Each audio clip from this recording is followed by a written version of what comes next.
eBay friends, I'm Suzanne, your hostess, and this is episode number 199 of eBay the Right Way.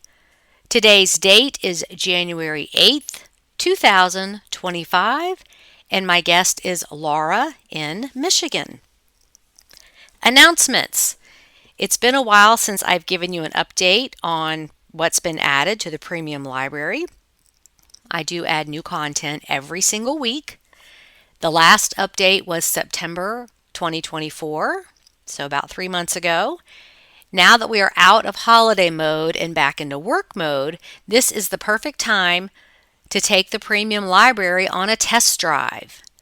I'm up to 618 lessons, which adds up to 145 hours of education.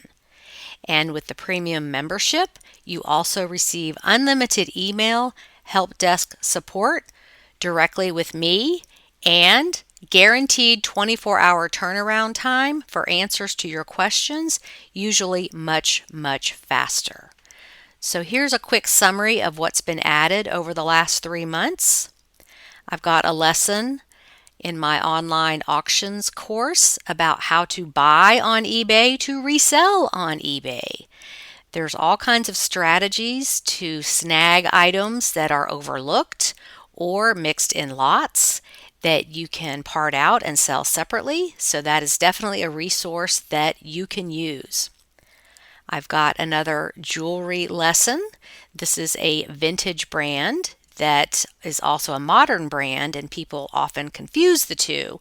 So you'll know the difference. There are 4 bulletins, one for each month, and these are like short news bulletins where I give you trending items or news in the reselling world or eBay announcements you've missed, things I've sold that were in my BOLO books that I actually found. So I'm living proof that that information is high quality and evergreen. Those are usually about 5 to 10 minutes long, just catching you up on things once a month.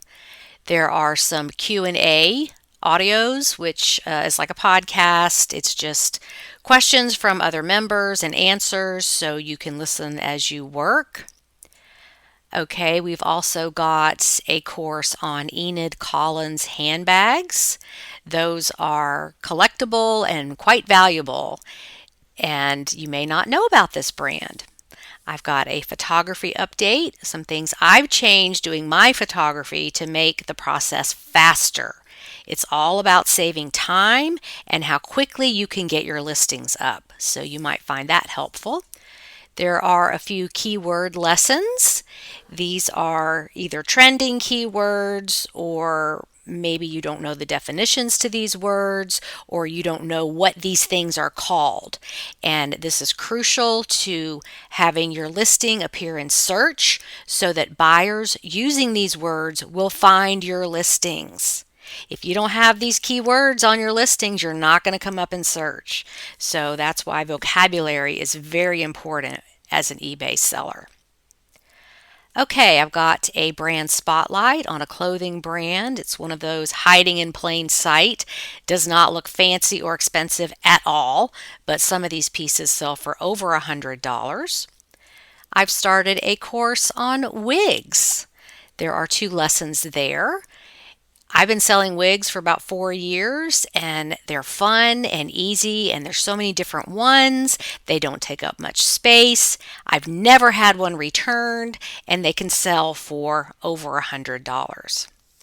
I've also got a lesson on Mahjong in the collectibles section, all about the game, the history, what the pieces are called, and you can part those out. You don't have to have a complete set.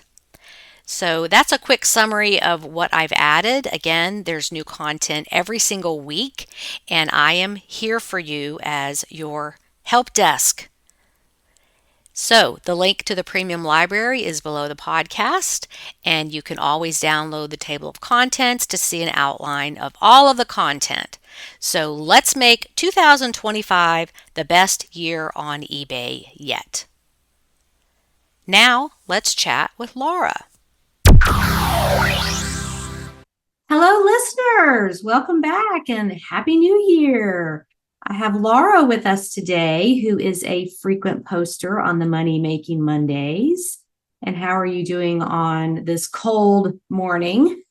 Oh, I hate winter. I'm in the wrong state. And what state are you in? I'm in Michigan. Oh, you're a Michigander. I am. I was born and raised in Lansing. You're in Michigan. And what is your weather like this morning?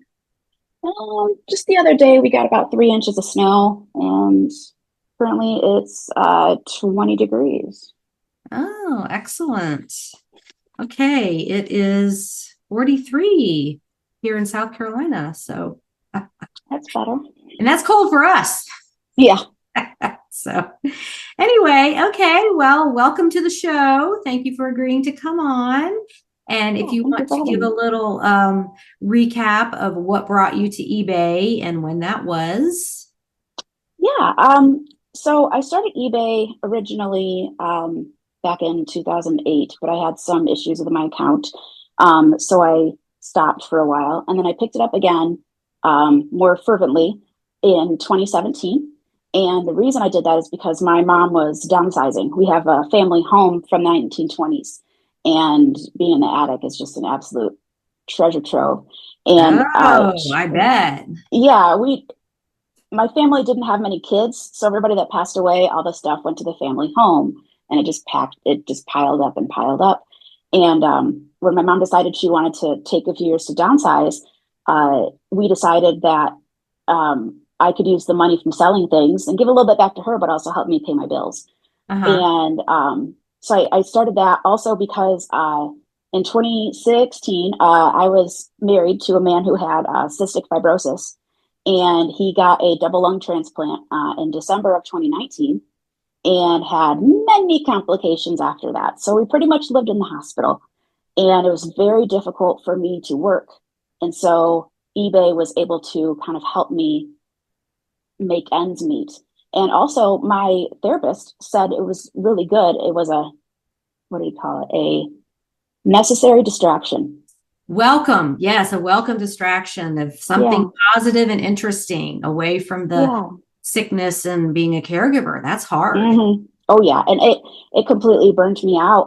He actually passed away August 30th of 2022, Oh, and my life has been completely different since then. I bet. Um, he wasn't, not to speak ill of him, but he wasn't the best supporter of eBay. But my boyfriend now is, which is fantastic. It's just such a stark difference. Uh-huh. Um, but so since I could say his name was Michael. Since he needed so much care, it was difficult for me to work, and I was raised as a teacher. So I have my degree in special ed and learning disabilities. And just between taking care of him and the kids, I burned out. I couldn't do it anymore. And honestly, I've lost my spark for it. So now I work in finance. Mm-hmm. Yeah, teaching is very draining. Especially since I was working with the kids that were severely multiply disabled. And so there was feeding tubes at work, there was feeding tubes at home, there was all sorts of Oh, just stuff that I couldn't do it anymore. And so we were actually teaching online during the pandemic, uh-huh. which made for a whole new world because my kids were autistic. They didn't talk. How do you teach when the child can't respond online? It wasn't so much new to me because I did part of my student teaching in a completely virtual setting. Uh-huh. And so people used to look at me weird, like, how did you do that? Why did you do that? And now they're just like, oh, that's cool. Right. Well, and But gold star for you. I really admire and respect you that you made it through that ordeal with your husband and being a special ed teacher. And you've changed your direction. So mhm, you're doing what makes you happy and what you enjoy because yeah, those two things together would be very draining and but you did it. So Yeah, as you know, you have a 100% success rate of getting through hard things. that I so far every day, yes. Yes. And but the one thing that's kind of been a constant the whole time was eBay. And so when I like when he passed, unfortunately when he passed, I a little bit after that I just got in COVID, and I was stuck at Hmm. home, so I was very careful about things, but I was just doing my research, and I realized like I have this stuff, I need to do something with it. Since then, my type of inventory has completely changed because I work full time now, so I'm no longer relying on my inventory as my income. Mm-hmm. So I've switched to like smaller items, and they fit your three rules, which is it easy to pack, is it easy to ship, and is it easy to oh sorry, maybe there's more. Easy to store and easy to list. There we go, there's four. Well, and you have to make that criteria for yourself, what Yeah. works for you. And um, I know I say this all the time, but it's just when I'm purchasing something for resale, it's like, okay, I go straight to, do I want to ship this? Mm-hmm. We had a box of, I believe, Mikasa crystal on my mom's porch for like 7 years because I didn't want to touch it. And I've just now recently been able to um, get the gumption, I guess, to try to ship things because I looked it up and a few of the whiskey glasses, Uh-huh. just two of them were sold for $80. And I thought, you know what? I can get over my fear of shipping for $80. Well, and sometimes it's not even fear. It's just, I don't wanna. Yeah. Do I really want to do that? No, I I was would in rather use a Goodwill the other postcard. day and I saw this beautiful light fixture, like a chandelier, and it was pretty big. And I'm like, yeah, I know that would be good money, but I just can't. I don't Mhm. want to. Yeah, I'm a little limited on my space also, and Right. I'm currently still moving out because once Michael passed, I moved out of his parents' home because we were living with them, and I moved in with one of my best friends from elementary school, who just always thought it was just amazing the kind of things that I would sell on eBay. So it was really neat Right. that she was supporting that too. And it's taken a while, but I'm just now finishing. Like I'll be out of her house by the end of the month. So I Okay. still have some inventory over there, but it's made it very difficult between living different places and having my life in different places because at one point I was very close to losing my eBay account. I got those emails where it says, "Hey, your account might be restricted," and it's because I would list something and sell it and then not know where it was. And Oh, I canceled as I tried to cancel as buyer request because mhm. that doesn't get you a strike. Right. But eventually it happened enough times that I had to cancel as myself, and I got too many hits, and I hadn't had as many sales, so my ratios were just not great. And actually, I didn't realize it till a long time ago. They took away my promoted listings, Oh, and I so you have to recently got build that back back up like to, 2 months okay. ago, and completely, it's been night and day. Huh. Well, and I'm glad that you shared that, because it is difficult to, share these kinds of things. It can be a little embarrassing, but you never know why somebody's account is restricted or if they get suspended, because sometimes it's just life and you're trying to do the Yeah, best you can and you're trying to make money and take care of your terminally ill husband, and you're living with your in-laws and your life is just everywhere. And it's not like you are an irresponsible person. You just had so many things going on and you're just doing the best you can. So yeah, I get emails from people all the time like, my account was restricted or it's suspended. How do I get back on? And, there's a whole process to do that. But um, we really can't judge other people, like what happened, because it's not that they're lazy or irresponsible. It's just sometimes things happen. And yeah. And I, sorry, go ahead. no, you just deal with it the best you know how. And there's no rule book, there's no guidebook to being a caregiver and having an eBay business. It's Right. life takes precedence over things sometimes. Exactly. And so, I mean, I don't want to say that eBay was a blessing and a curse, but it definitely caused more stress at that point when my account was restricted. And the first thing I did was went on eBay for Business and I messaged them and I said, okay, I need documentation that I am trying my best to Mm-hmm. do my due diligence. And I would message them and say, hey, this is the situation. I really don't want my account restricted. What can I do? And the best thing they said was keep listing, keep selling, and get feedback. And so I Mm-hmm. had to make sure my ratios were a little bit different. Even though I had those hits on my account, the more I sold, the less those hits mattered. So I was able to. It took a good, oh goodness, 6 months to get back into what I call the good graces, and Mm-hmm. back to where I have my promoted listings back, and now I'm just hitting the ground running again. Mm-hmm. Well, and that happened to me back, I was doing Amazon. I think it was like maybe 2010. And it was when feedback was calculated differently. So one guy bought 6 things from me, and he was in the UK, and something about after he received them, he thought I charged too much for shipping. So he left me 6 negatives in one day. And that was when each negative was counted. It wasn't like per buyer. It's different now. This can't happen now. But yeah, No. my account was restricted and I could only list so many things and I had to Ouch. put it out. And I do have a video on YouTube, how to get your account back.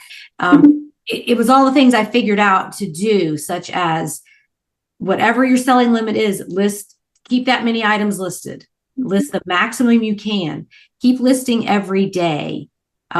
Sell things even if you don't make money, just to get the Bingo. sale. So the algorithm sees that your store is selling and you get the feedback. And if you just keep doing all those things, you will eventually get back to normal. But I thought I was like the worst seller in the world because that happened. And I had a blog at the time and I'm like, here I am trying to help other people and my account's restricted. Oh, this is fantastic. But I think it was a good learning experience. Like it can happen to anybody. And, the reasons, the calculations are different now, but that was like one of the worst days of my life on eBay. 6 negatives in one day. Oh, I'm so sorry that happened, but I'm glad the No, system it has was just, changed. part of the process. And now I know it happens to people for all kinds of reasons. And it doesn't mean you're a low life, terrible seller. It's just, it was the combination of things. All at Right. once. And one of the, I guess, best benefits of being able to list like while he was in the hospital, because there were multiple stays where he was there for like 2 weeks and it was an hour from home, is I would extend my handling time. And then so I'd still put my store, I didn't use vacation mode or anything like that. I would just extend my handling time to like a week. And then if somebody messaged me, I would tell them like, hey, I'm with my husband. I'm not trying to be a sob story, but I would be very upfront with them and saying, hey, this is at my house. It's an hour away from home. I'm with my husband here at the hospital. I will get your item as soon as I can. And most of them were completely understandable. Mm-hmm. And so I really appreciated that. And right now I'm at 2-day handling, Mm-hmm. um, which I know I'll get more sales if I go to 1 day. But since I'm still kind of getting all of my inventory in one spot, 2 days is okay for me. I like when things sell on Thursday because then I don't have to ship anything until Monday. Well, and it kind of takes the pressure off if you've got Yeah. 2 day, because that one day can cause some stress, especially Mm-hmm. if you have something that requires a lot of time to package it. Some people like to package their items ahead, so all I have to do is grab it and ship it. But that's just how you like to run your business. But sometimes you get those sales of like the framed artwork or the breakables, and it's going to take you half an hour to pack it well. And a lot of people don't do 1 day handling for that reason, is they are shipping a lot of larger items, breakables, electronics that take time to pack, and they just don't want that stress on them. Like, okay, what if you have to ship it tomorrow, and you have to take your child to the doctor, or you have to go to the doctor, or your electricity goes out, or all the things that can happen that throw a fly in the ointment. It's like, oh no, I can't ship this today. What am I going to do? You don't need that kind of stress in your life. Yeah. Oh, I ran out of labels. I heard you recently purchased a Rolo, um, and I got mine back in 2018, and it's still kicking. And I've Mm-hmm. now bought ink since, and it's paid for itself multiple times over. Yeah, I got mine in like 2020, 2021, and I was very late to the party on that. I should have done it much sooner because I love it. You never have to buy ink. Only thing that can be a problem sometimes is it doesn't feed right. And so it's like you have to uninstall the software and reinstall it, and then it will work right again. But it's tiny. It doesn't take up hardly any room. The labels are like 2 cents a piece when you buy them in bulk. And yeah, sometimes I'm a little slow to embrace new technologies. But you got there, and that's the important part. Especially when they're expensive, because it was like $200 and you have to justify that expense for your business. And it's like, oh, really? I should have done this a long time ago. Yeah, I saved up some of my Christmas money and bought one, and Yeah. it's been phenomenal. Well, why don't we talk about some things that you've sold? Because you've got that treasure trove attic, which could also be a blessing or a curse. And you post on the Money Making Mondays, which is why I reached out to you. I'm like, she's doing really well. Thank you. So I like to sell the weird and the obscure. Uh-huh. And I say that because my specialty, I guess, would be ephemera. And a lot of stuff is just stuff people haven't seen in forever or ever seen at all. And my family was definitely a paper family. We saved cards, we saved scrapbooks, we saved tickets to every baseball game, receipts, brochures from traveling, all sorts of stuff.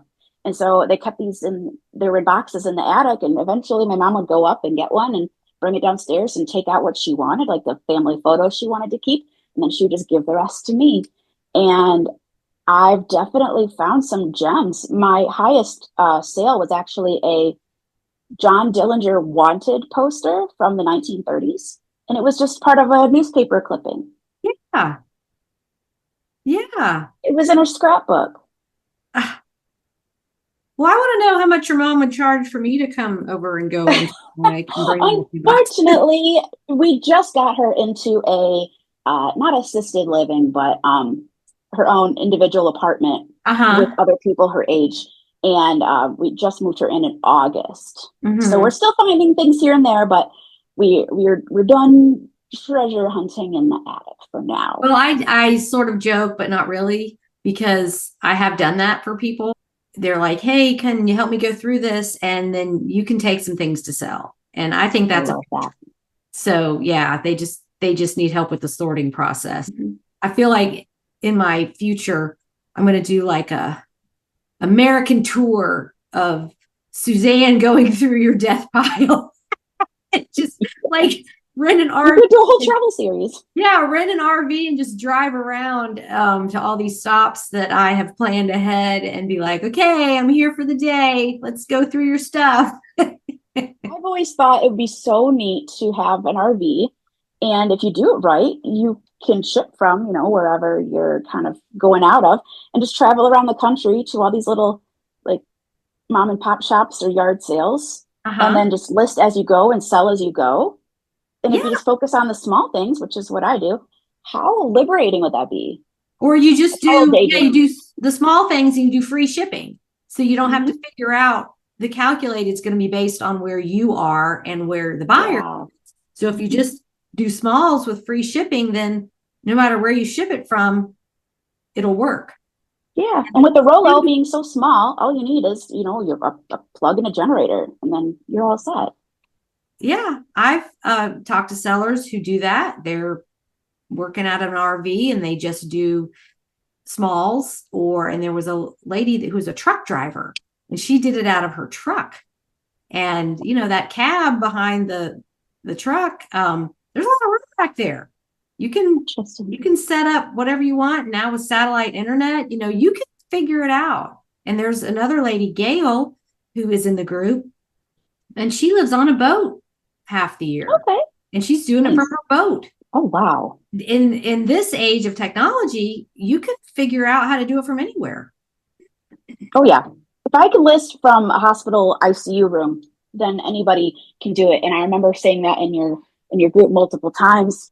As long as you have the right mindset and you have the right stuff, like here's an example. I have this little like bag that I carry around to work, and I just put whatever I want to list in there, and then I can just set it down and use it or not use it. But going back to the main things that I sell, one of my other best sellers was, I believe, like Cubs ticket stubs from the early, I want to say 40s or 50s in the same scrapbook. And so this is from athletic games or airline or what? Baseball. Okay. But I don't know. I don't remember. It was a long time ago. I don't remember a lot about the sale, but I just remember, how is this tiny piece of paper worth like $80? Mm-hmm. And other people just consider it trash. And it breaks my heart thinking how many people buy a house, flip it, and then just throw away everything that they don't see value in. And that's probably my favorite part about being an eBayer, is being able to see value in many things that others don't. Right. Did you hear the podcast with Marla and Ed that run the estate sale company? Yes. So that's what she said, is like, we have to say, don't throw anything away, because they'll get there and, you know, some things have already been cleaned out and they don't even know what's been tossed. And it's just heartbreaking, because we as resellers understand the collectors and like, oh, somebody would want this. It doesn't have to be perfect. It's okay. Somebody will want this. And yeah, so that is a heartbreaker when it's like, oh, they've already cleaned out. But sometimes I wish I could work for an estate sale company, because there's a few in the area. But I just know that's a bad idea, because A, I will submerge myself too much. And B, I would just get way too much inventory, which would just be terrible. If they would let you. Some of them don't let the workers buy items. Because then they're motivated just to go through the items and put things aside for themselves. I did work for a estate sale company for a brief time last summer and learned a lot about what's allowed and what's not, and what they throw away, because it's not perfect. Yeah, that's where George Kelly came from. He used to run estate sales. Yeah. So he knows a lot, but I feel like that would be such an valuable education to work for an estate sale company just for a month or so, and just like see how they do things, see how they sort things, see what they think is important, and then the things they put aside that, nah, we'll just trash that. And you're like, no. I can make money off of that. I didn't think I'd be able to make any money selling like old family postcards, but real photo postcards, there's some really nice ones. And since my family's been in the same area for so long, I don't necessarily read them, because sometimes it's difficult to read, but I'll have quite a few from like Frankfort, Michigan. And so it would have like barges on it. And so people aren't buying it because it's from Frankfurt. They're buying it because of the content of the photo. And I think what originally brought me to reselling was, my whole life, my mom was a thrifter, and she had a craft booth, and she would let me make things and sell it in the craft booth. And then we eventually got into a craft and antique booth. And then she still has her craft and antique booth. And so we decide, do things go here or do they go on eBay? Because we can make more money on eBay, but it's a larger item. I don't want to ship it. But I was always raised around, also because I have an older family, I was always raised around antiques. And so growing up, I thought it was so cool that I'm like, I know exactly what this thing is. And even sometimes now I'll go to a thrift store, not recently, but I'll go to a store and be like, have you seen this before? Do you know what it is? I know what it is. So I think being raised that way just gave me a automatic appreciation of things. So you do most of your sourcing out in the wild locally. You don't do online stuff? I've done online auctions a little bit. There is one here that I went to for the first time in years. no, 2 weeks ago, and I found a U.S. Marines scarf that I sold for on auction for $89. And what was the name of that again? It was a U.S. Marines Oh, scarf. yes, I saw that. It was like a wall Yeah, hanging. You had it as a wall hanging or a scarf. yeah, a Right. table. Yeah, and I Yeah. bought it for $3 online because nobody knew. And I couldn't find anything like it. And if I can't find anything like it, it's going on auction. Mm-hmm. Was it silk? Yes. Okay, that matters, I think. Yeah, I saw that sale. I was like, good for you. Yeah. It It's was it it's was very military patriotic themed. yes, yeah. Um, I've been trying to think because I've been listening to your past podcasts. I've been trying to think of like what I want to say. Something else, because I know I didn't post in your group for a while. Something else I found in the attic was a just a creepy looking baby doll. And because the attic had no AC, the arms were all scrunched up. So Uh-huh. I listed it around Halloween as a haunted baby doll. Oh, And then I sold it for like 39 bucks. good marketing. Yeah. It's all about how you want to market something because I have let's say we have a coaster that's like made out of rope and it Mm-hmm. is in a circle, right? Well, that's not just a coaster. It could also be a dollhouse rug. Huh? But as a dollhouse rug, it will sell for much more money than a coaster. Absolutely. So really it's well, it's always about keywords, but it's also just about the type of marketing that you put for something. Mm-hmm. Well, and it'll be too late for this when this comes out, but not for next year. New Year's Eve clothing. Anything Yeah. you find that is black and gold or sequiny, like because people dress up on New Year, but the black and the gold. I go back through my listings around after Thanksgiving and I put New Year's Eve in the title. It could be a sweater, a jacket, a dress, anything that is glittery, black, gold, silver. It seems to work. They seem to move in December as New Year's Eve clothing. You could do the same for Christmas. If it's, looks Christmassy, it doesn't have to be the ugly Christmas sweater, but, red sweater, a pretty red wool coat, anything like that, that people would wear around Christmas. People like to dress in red and be festive. And so every holiday I kind of go through like, what can I change the keywords on to market this for the upcoming holiday? And with clothing, it works. With gift items, it works.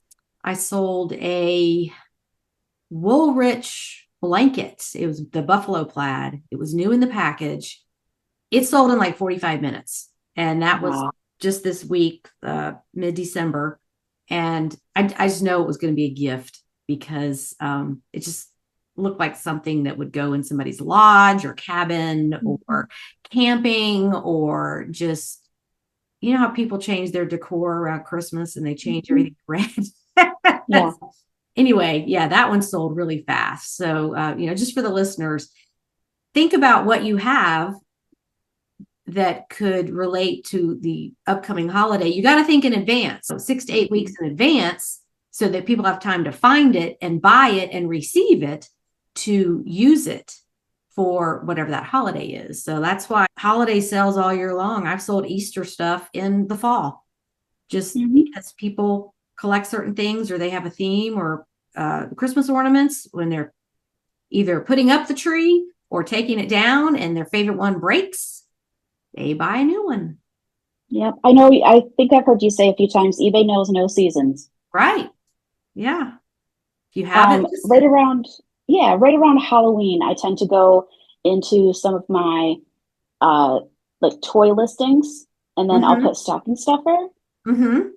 because people are what are they going to look for? They're going to look for stocking stuffer. So if you don't have that in your title, it's not going to come up unless they Well, and search they're something very on specific. Google as well as eBay. Sometimes they Mhm. don't think about eBay. They're just Googling, stocking stuffer for fisherman, stocking stuffer for chef. And they're just they don't know what they're looking for cute little unusual items that relate to that person's hobby or profession. And they end up on eBay. Yeah. That's why I don't mind selling to zero feedback sellers Mm-hmm. because you could be their first experience on eBay. And they could have only come to eBay and made the account and everything just to buy your item. It's a Exactly. privilege. It's an honor. Mm-hmm. And so I don't exclude zero feedback sellers from anything. I know. And everybody was zero when they started. Yeah. Everybody's been there. I think it gets a little more suspicious or complicated when they're in a different country and they're speaking in broken English and they're asking strange questions, or Communication outside of eBay. yeah, you have to look at the whole big picture. Don't just look at, oh, they just opened their account today, because they may have been looking for something, especially if you sell unusual items that you might be the only one out there that has it. Yeah, which is the case in a lot of my sales. One thing that the nurses just couldn't understand this in the hospital. So Michael had cystic fibrosis related diabetes. And so he had before he got his insulin pump, he had the test strips for the machine. Oh, the diabetic test strips with the little reader. Yep. Yeah, I didn't sell the test strips. I sold the containers that they came in because I thought, I don't want to recycle these. These might be worth some money. And we got them on such a regular occasion. They didn't have any personal information on them. People use those for so many things. Right. So I sold a lot of 10 of them. I'm like, this was free to me. I don't remember how much I maybe got $15 out of it, but it was trash otherwise. Well, and I think the crafting industry is our best friend, because we are the supplier of the raw material they need to make whatever that thing is. So, for example, the aromatherapy, the liquid that comes in the little bottles, those bottles you can sell empty. All kinds of things that crafters are upcycling. Like the cashmere cutters. That's my favorite one. The cashmere sweaters that might have a hole in them or some damage. And when you're out in the world, you just, as you see them cheap, go ahead and get them if they're $1, and you don't have to repair them. You don't have to do anything, and just let them stockpile, sell them in a lot of 10 or so, maybe of the same color group, like the reds or the pinks or whatever, or not. And people make things out of those. They either unravel the cashmere and wind it into the balls and start from scratch, or they cut it into pieces and do like patchwork scarves and baby clothes and dog clothing and all that stuff. I found this out way back when I first started eBay, and I had a sweater and I realized it had a defect on it, and I want to list it anyway, and it sold for like $15. And I asked the lady, hey, I'm just curious, are you going to repair this? And she says, oh no, I make clothing for small dogs. I make sweaters. And it just opened up a whole world of, oh, I could do this on purpose. And I think you have to be very creative to be on eBay. Yeah, so I became a supplier of a raw material for crafters, and there's new things coming up all the time that these crafters are so creative. What they're doing with things. They're making like burlap bags, feed bags, seed bags, those burlap bags. They make those into all kinds of things, window treatments, and they'll put it around the potted plants on their front porch for a real rustic look, or just different things. I totally got us off topic, but just for the listeners, you have to be you have to think outside the box a lot. Yeah, I was just going to say that. What else could this be used for? Don't throw it away. Somebody, lids to all these different products, food products, the lids will sell. Just Tupperware lids. Yeah. Yeah. Now you can find it. There's a code on the top. You can easily find out what it goes to. At one time, people were selling those crystal light plastic containers. It's like a tube, and there would be like, I don't know, 5 or 6 of the little crystal light in the plastic containers inside this big tube shaped container. And they were making something out of those. And those sold for a while. I don't know if it's still a thing. If you just go on eBay and put in upcycling or repurposing, and you'll see all the things people are using. And you're like, I can look for that. I have some of those, and it's really mind-blowing. Mhm. I'm not specifically into like dollhouse stuff, but I think it's just a very interesting way to think of something as something different. And if you think of it's just a miniature, there's a lot of people that buy dollhouses and do miniatures, and they will spend the money on exactly what they want. And this goes beyond. I'm thinking more realistic dollhouses, not necessarily like the Fisher Price Loving Family kind of stuff. Right. The old-fashioned ones, the wooden ones. Yes, yeah. And so that's why I thought, well, this is a coaster, but it's also a rug. And I told my mom because she's a crafter, I was like, you can make Barbie bed sets and sell them for decent money. I was like, you can crochet a coaster and we'll sell it as a rug. Mm-hmm. She hasn't quite caught on to the idea, but we're getting there. Yeah. And I think people forget that's just, they may not be playing with dolls inside the dollhouse. They may just have that fantasy world of all the miniatures. And Yeah. some of that stuff is expensive, Mhm. especially if it's old, not made anymore, and it was made of something like cherry wood or one of the more expensive woods. And but Mhm. people want it. Yeah, my mom has a kitchen tree. She calls it a kitchen Christmas tree, and it's all decorated with kitchen themed items. And one of Mhm. them is a little mixer, like stand mixer. And I thought, oh man, if she was not to use that for an ornament, that could sit on the counter in a dollhouse as a miniature, KitchenAid stand mixer. Mhm. Who would think about that? So, do you sell a lot of dollhouse stuff, or is that just something you're drawn to? It's just something I'm drawn to. I have a few items that I purchased at a yard sale, and I have a little box of stuff that I go through every once in a while. The majority of my inventory I get for free, either from mom's attic or from a few of her friends. I have a large stockpile that I just need to organize and go through before I unfortunately go treasure hunting some more. Yeah, I know, but sometimes it's just therapy to get out there in the world, Yes. go to a thrift store or a yard sale and just look. Hmm. Yeah. Well, here, I mean, yard sale season ends honestly around like October, Hmm. maybe, because it just starts getting kind of yucky and the weather gets unpredictable. Hmm. So you have to find alternate ways to source. Um, One that I found that I really, really like is the Habitat for Humanity Restore. Hmm.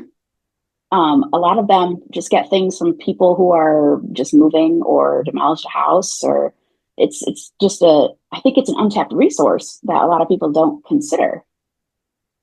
So, what kind of things have you found there that aren't like, flooring and building supplies? Yeah, so the one that I go to, that's just about an hour from my house, they have two separate sections. One is more like this is construction stuff, and the other is uh, home decor items. Um, I found some pottery pieces that I've sold from there. I found a knife block. Hmm. It wasn't Cutco, but I don't remember what brand it was. But I definitely got like $60 out of that. Nice. Sometimes I'll find little like small pieces of artwork.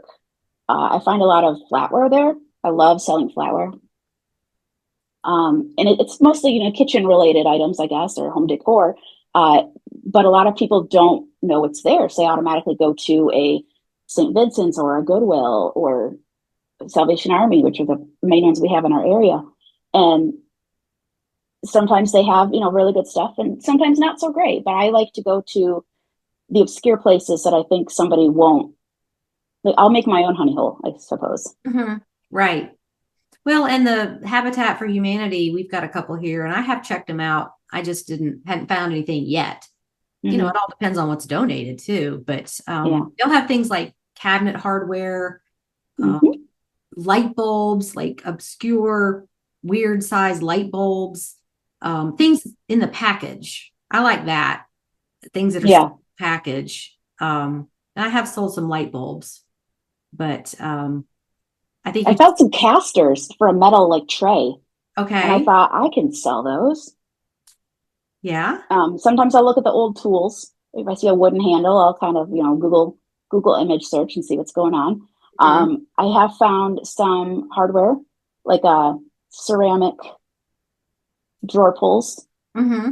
which are pretty neat. Oh my goodness, all sorts of like doorknobs and hinges, and most of the Right. stuff I don't know about, but just because I don't know about it doesn't mean it won't sell. Right. And for the listeners, it's not all big stuff, big light fixtures and plumbing and all that. There's all kind of little doodads in there, but I think you just have to check back often because you don't know somebody could have cleaned out a house from the 1800s and donated all this stuff, and it just depends on your timing. Yeah, I did get it, it sat there for a while, so I actually made an offer on it, and they accepted my offer. It was a big box of poker chips. Oh, And so there were ones that were solid, like red, white, and blue. There were the ones with the little like designs on the edges. And I have sold a few sets. And these are like the clay chips. They're heavier. They're not the plastic like flimsy mm-hmm. ones. And so I have a few listings, and I think I sold a set roughly for like $1 a chip. And I have this huge body. The box weighs like 15, 20 pounds. And so I also like it because I can make a multiple item listing. And I can say, hey, I have a set of 24, but I have 6 sets of this. Right. And Were any of them Bakelite? no, no, Okay. I have found some Bakelite items in the attic. Mm-hmm. Right now I'm learning about the Bakelite dice. Yeah. There's all sorts of fun stuff. I do semi-chrome testing. That's the best one I found so Oh, far. with the it's like a paste, Yep. the semichrome, right? Yeah, you can Mhm. get that on I have some Amazon. flatware that I need to do. Thank you for reminding me. I have some flatware that are Bakelite on the end of them. Really? Bakelite Hmm. handles. Okay. Hmm. Yeah, it's on all kinds of little items. It could Yes. be on jewelry, drawer pulls, any game pieces that are really old, Hmm. chess pieces, backgammon pieces, the dice. They just made all kind of little items with that. Yeah, buttons. I sold a just one button. It's called a picture button, and so it's very intricately carved, I suppose. Mm-hmm. And I sold that just one button for like $15. Good for you. And it just blew my mind how fast it took a few days. I'm a long tail seller. I'm also an everything seller. So I don't mind if I, just list it and it sits, that's fine. Mm-hmm. But it just makes my heart happy when I can take one tiny little thing and make a lot of money off of it. Yeah, and it's amazing what people are looking for and will buy. Yes. You just have to I have. sold a set of just plastic buttons. And there Mm-hmm. were like 6 plastic buttons for like $9. I Right. have not yet gone to, the thrift stores in particular to look for the more like St. John's or the higher end clothing. But because I've been listening to your podcast for a while, I now know if I go to a thrift store and find some high end clothing that might have some defects, take the buttons. Mm-hmm. Yeah. And that St. John can be moths like it. You know, Mm-hmm. sometimes you find it's a beautiful piece and then you turn it around and there's a big old hole in the back and you really can't repair it to look right. So, okay, it's $3. I'll take this for the buttons. And yeah. And then also you can cut the tag, the label out of it and put it with the buttons. Oh, And then that's a good idea. people will go get, an El Cheapo Walmart blazer or whatever and jazz it up to look like St. John. So Yeah. um that's kind of a upcycling of the buttons and the label. But when I first saw that, I was like, why are they selling the label with this? Who would want that? And then I realized, oh, they're doing an incognito St. John. Incognito St. John's. It sounds like a good band name. Yeah, really, it does. You have any more sales you want to talk about? I did write some down. One thing that I have been selling recently is needlepoint kits. Oh, good. Um, Also, I love the probably going to say it wrong, Bucilla. Yes.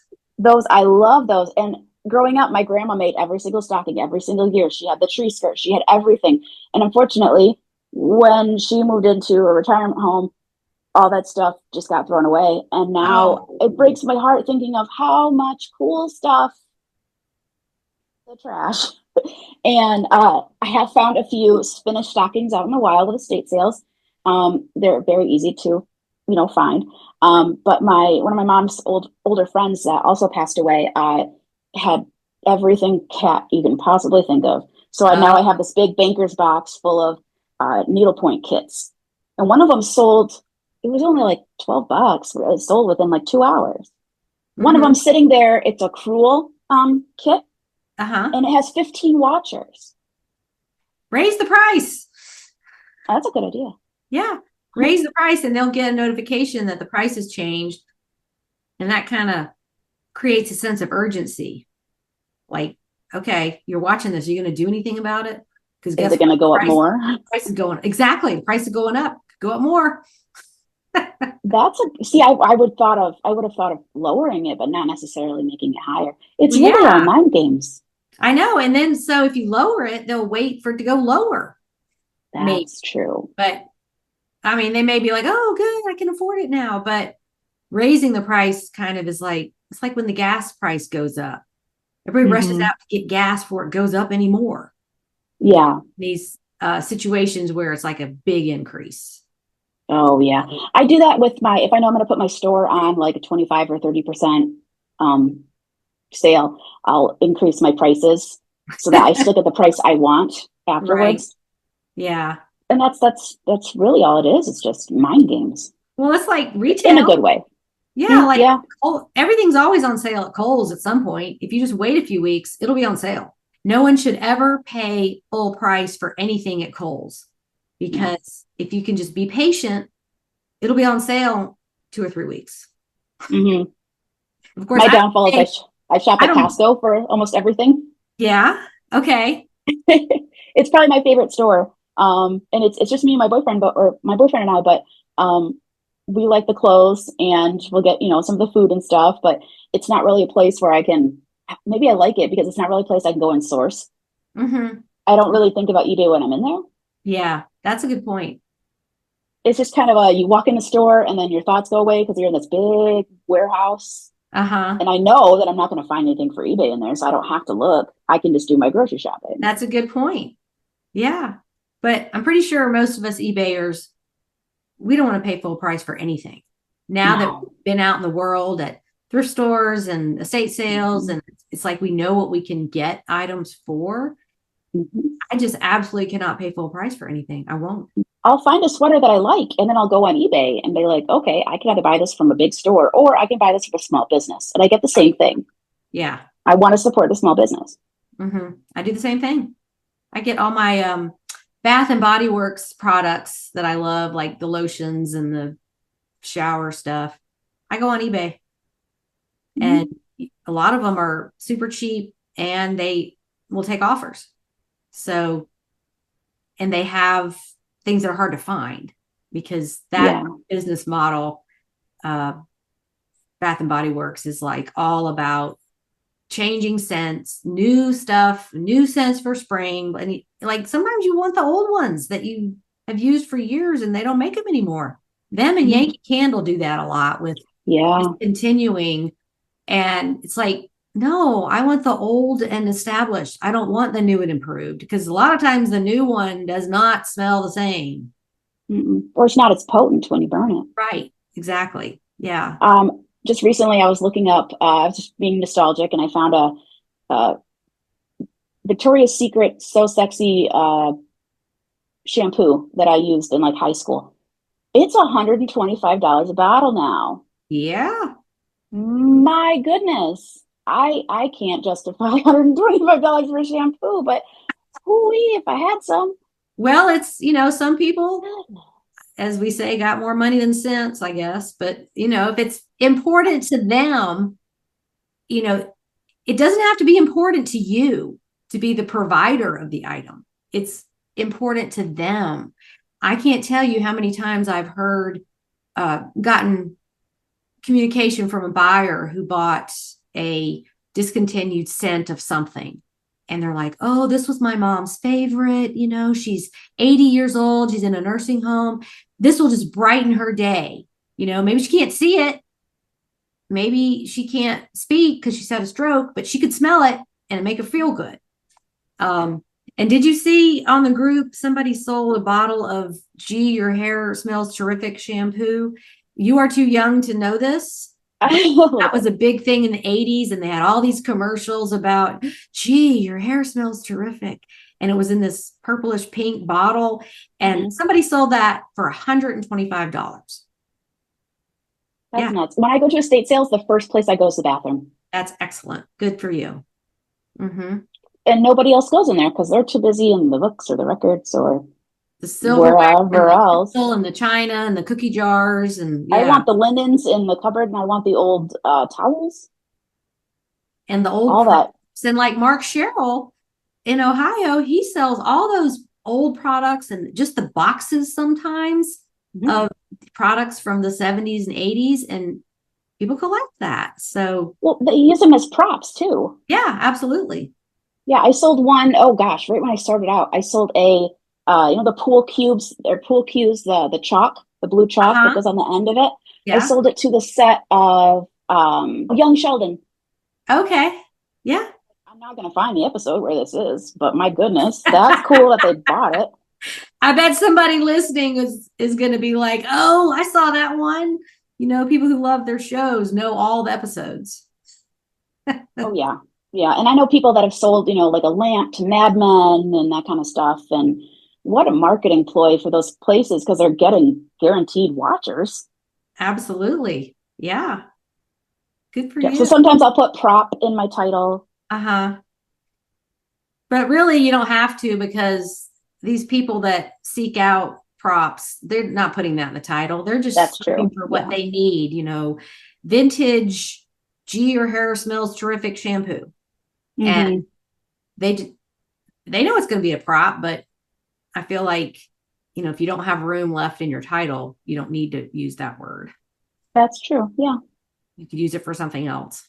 But okay, well, we have been going about an hour now. Do you have any final words for the listeners? I do. I have 2 sets of advice. One is use the custom SKU. It'll help you find your items. And excellent. That was yes, something I got the hard way. I learned that the hard way. And I do mine very different. The way I have mine set up is I put where the item is located, and then a slash, and then where I got the item or how much I paid for it. So I'll put like YS 0.25 means I got it at a yard sale for 25 cents. And then my last, I put another dash, and then I put the date it was listed. And the reason I do that is because if you go and relist your items, you're not necessarily, you're refreshing it, but an opportunity to see if you should give offers. Right. And how long an item has been sitting and not selling. Right. Since the time period since you've originally had it. Like, okay, I've had this item for 4 years. I keep refreshing it. Nothing's happening. Do I donate? What do I do here? Right. Exactly. Because it's really helped me. And the other one is schedule your listings, because that saved me so many times. When I had the time to list, I would do like 20, and then I would schedule out like 3 or 5 a day. And then I could do all my listing at one time when I had the opportunity. And then I just kind of coast for the rest of the week. And then I don't have to worry about making my daily quota. And I still do it to this day. Sometimes it's only 1 or 2 listings, but that's okay, because eBay just wants you to feed the beast consistently. Right. And the algorithm likes active stores. And it is kind of a catch-22, because I feel like, I have a listing day. I'm going to list 20 things today. Any of them could sell within minutes. So do I really want to hold that back for another day?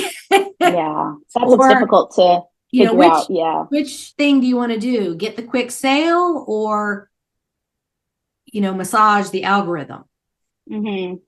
So yeah, even one listing a day scheduled that's a listing. It's something.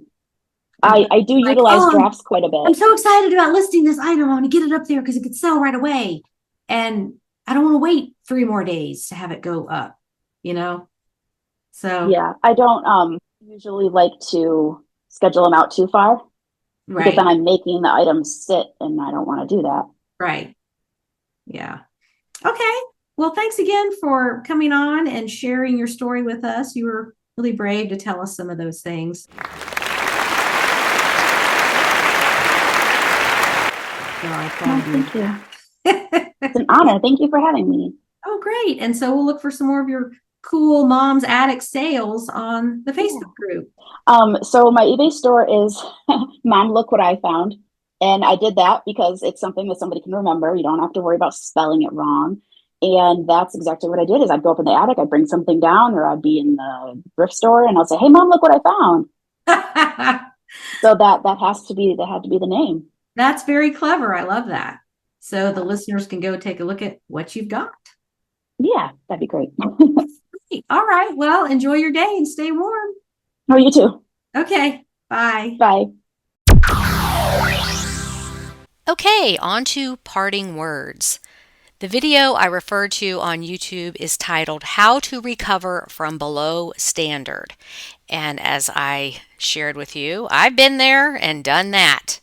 So if you ever find yourself in that situation, it's never intentional. It's just something that happens. There is a way out. There is a way back to your regular status, either standard or above standard, so that your selling limits will increase again and your account will not have any restrictions. So just know that this does happen and there is a way back. And a happy note, Laura reached out to me on New Year's Eve to say that she and her boyfriend are now engaged. And I am so happy for them. What a different life she has now than 3 years ago. So Laura is another one that has a 100% success rate of getting through hard things and moving on to happy times. Next week, my guest is Jomira. You may have seen her recent sale of a Mahjong set for $750 on the Facebook group. She sells all kinds of interesting items, so you will learn a lot from her. Thank you again for supporting this podcast, and I will talk to you next week. Happy selling, everybody. Bye.